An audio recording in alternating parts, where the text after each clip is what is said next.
Hello everyone, hope you're having a wonderful weekend. This is Jeff Green once again with a market timing market analysis update for fiscal week 50, which ended on December 17th, 2021.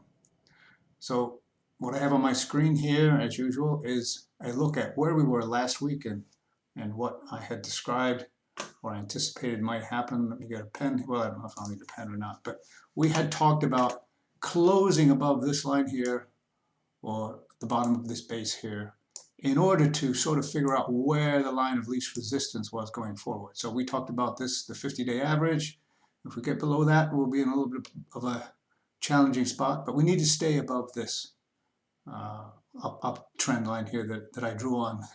Gosh, it's got to be almost a year ago now. So that's where we were last week. Let's jump to this week. And if you can like, subscribe, and share this video, that would be awesome. If these things are useful for you, that's wonderful. But if you could like, share, and subscribe, I'd appreciate it greatly. So we'll take a look at the VTI here. And so we were looking at a close above this line here. Friday, Thursday, Wednesday, we had this big jump. Didn't quite close above here. And then Thursday, we had this huge down day, which gave back almost all the gains. And then this doji right at this critical line of support. It's critical we stay above here. It's even more critical we stay above this upper trend line here. What's worrisome about this broad market ETF, though, is the Chiku line is below prices, which is bearish. Quite frankly, I don't see anything bullish on these charts that we're going to talk about today at all. We've got, let's count, 1, 2, 3, 4, 5, 6, 7 selling days with expanding volume on down days. That's particularly bearish. Volume usually drives prices and sort of gives you an indication of where the path of least resistance is. And you can see that they're just sort of holding in this area with a lot of selling. So this is a lot of institutional selling in here. I don't know how long that's going to continue or if it will expand, but it's a very worrisome turn of events. You got the MACD momentum on the daily basis sort of flatlining here, moving back and forth, not showing any commitment up or down. So it still could go either way. We don't have any convincing on-balance volume. The advanced decline line is sort of in a dead zone here. It's sort of flat in this area here. The moving average is still going up, but you want to see expanding advances over declines, and that's what this line shows. You can see in this area here, we've had very powerful advances over declines, and that coincides with this very powerful bull run here. We don't see that anymore.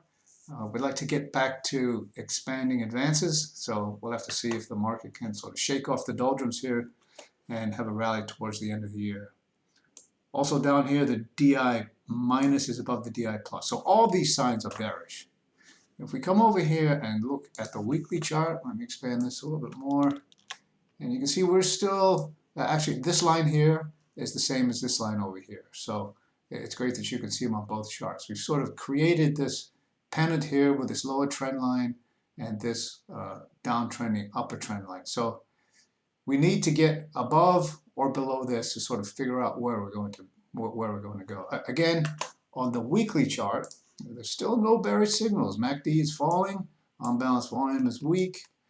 The advanced decline is coming down on the weekly, and DI minus is over DI plus. So I think the word for this next trading week is caution.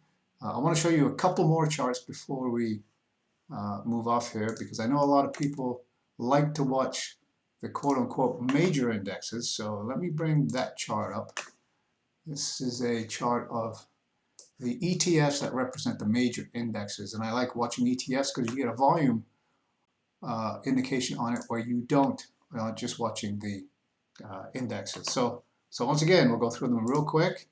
The diamonds, which represents the Dow Industrials 30, in a bad shape. You've got all these selling days here by institutions, MACD weakening, on-balance volume, DI minus above DI plus. I think you see this across the board. Here's the SPY in the middle. We're still a little bit above the SPY support, but you got to remember that the SPY only represents a small portion, 500 of the largest companies.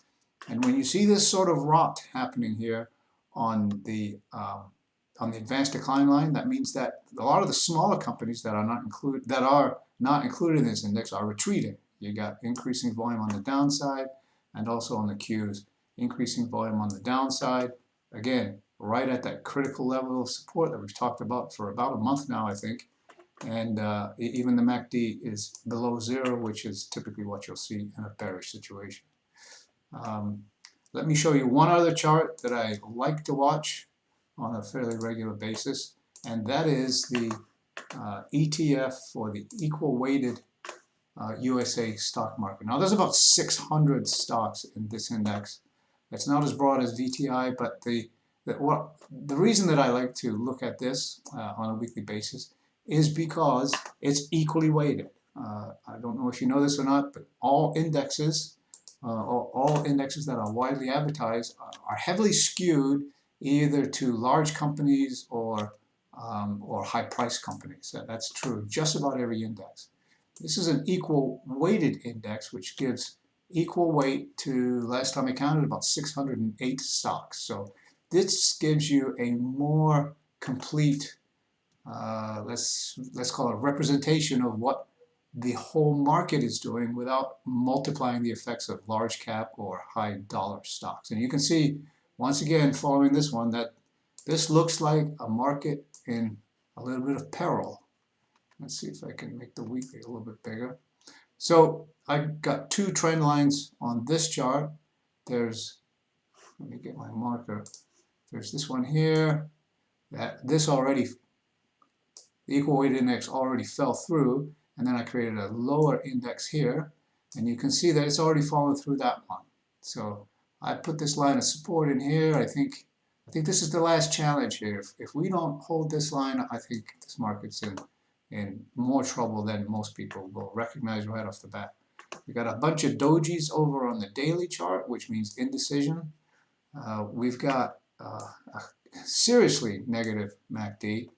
On balance volume is not positive, and again, here is the advanced decline line, and of course the DI minus went above the DI plus right here. So that, if you're watching these sorts of things, this is the key here, everybody. This right here there on that day, if you were watching this chart and you didn't get out on this day or thereabouts, then you need to start watching this chart.